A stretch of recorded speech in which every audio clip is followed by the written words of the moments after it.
What is up, everybody? I am here in my car. I'm filming this with my phone because I do not have my GoPro with me. The idea just struck me to do this, so I'm going to try and keep it short. I am on the way home from getting dinner for myself and my mother, and I'm going to give you some tips on driving with a shitbox, if that makes any sense.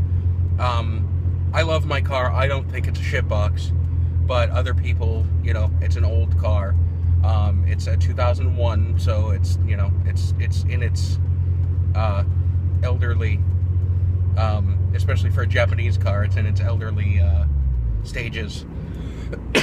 A lot of people will be like, oh, for a Subaru, that's nothing, and it really isn't. But for the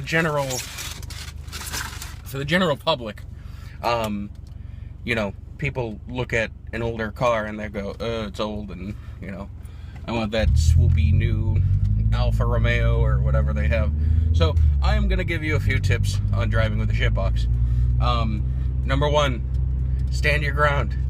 If you are, let's say, merging, like two lanes come into one, and you are merging and you have like the inside line, and let's say a Mercedes or an expensive truck or something has the outside line, they're gonna brake first. They're gonna stop and slow down before you because they don't want to mess their car up. It's that simple. So I just had something like that happen just now, and that's what kind of gave me the idea to do this.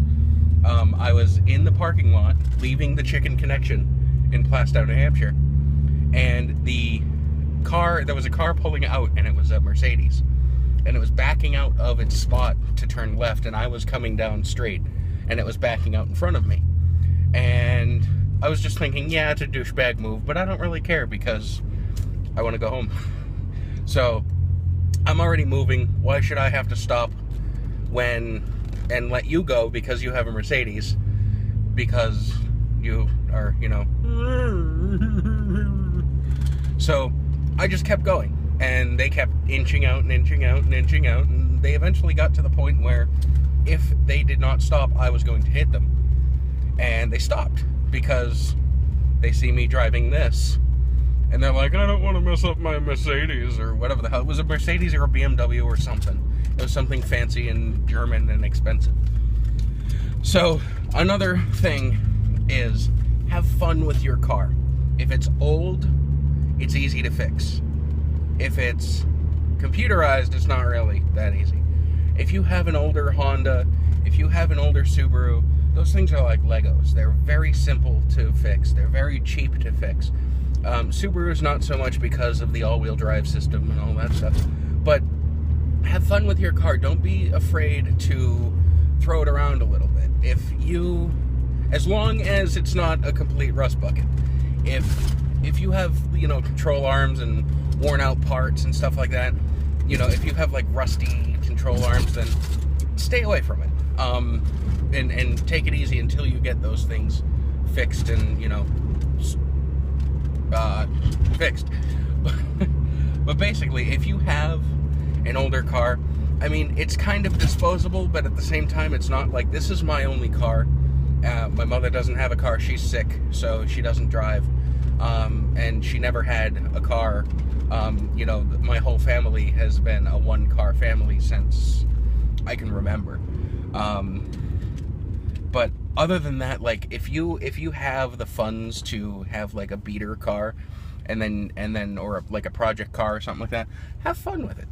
Get to know it. Get to take it to a parking lot, find out where the limits of grip are and all that stuff. I'm not saying go full on speed racer with the thing on off ramps, and I'm not saying speed and break the law, but I'm saying don't be afraid to take the corner at 40 miles an hour as opposed to 25 or something like that, unless it has a speed limit, because I don't condone stuff like that. I have such a healthy respect for speed that I rarely do it myself. And then the only other thing that I can think of, trying to keep this video short, is learn about your car. learn, if you're the type of person who, likes cars, if you're the type of person who realizes that a car is more than just, a machine to get you from A to B, then that's, I would say that's rule number one, actually. Get to know your car. Get to know its little faults and its little, things, its little quirks and stuff like that. Like my car, the check engine light goes on and off and on and off and on and off. It doesn't flash because that's a misfire, but it 100 miles it's on, 100 miles it's off. It's off right now. It'll be on again by the time my tank's empty.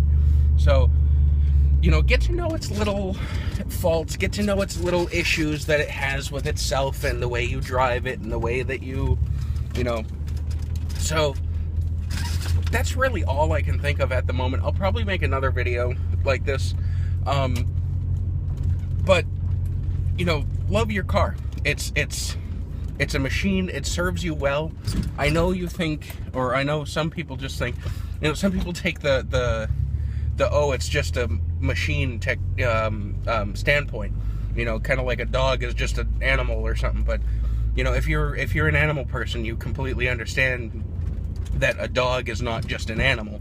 And then if you're a car person, you completely understand that a car, while it is technically a machine, I personally think cars can have souls.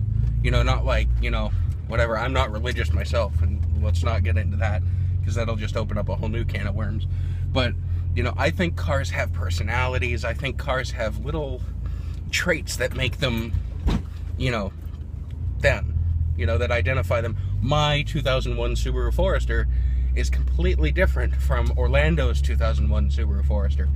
And not just, technical specification-wise, it's completely different. The way that it drives, the way that it feels, it's got its own, his has its own little issues, mine has its own little issues. So, get to know your car, spend some time with it. If you can, get one of those like Haynes manuals that tells it, or that tells you, like exploded parts views and everything, so you know how to fix it, all that stuff. I'm not saying like full-on engine rebuild, but learn to do brakes, learn to do, change the oil, learn to do little things, just change struts, stuff like that. I know that sounds like a big deal, but it's really not. Couple bolts at the top, couple bolts at the bottom. Once you get the spring all sorted out, you're good. So basically, this has been my video. I tend to ramble. It's gone to 8 minutes now, so I apologize for that.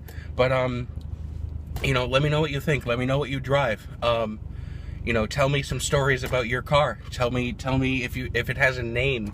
Let me know what you drive. I'm very curious to see what people have, and if you have videos, post links or whatever. I will talk to you guys later.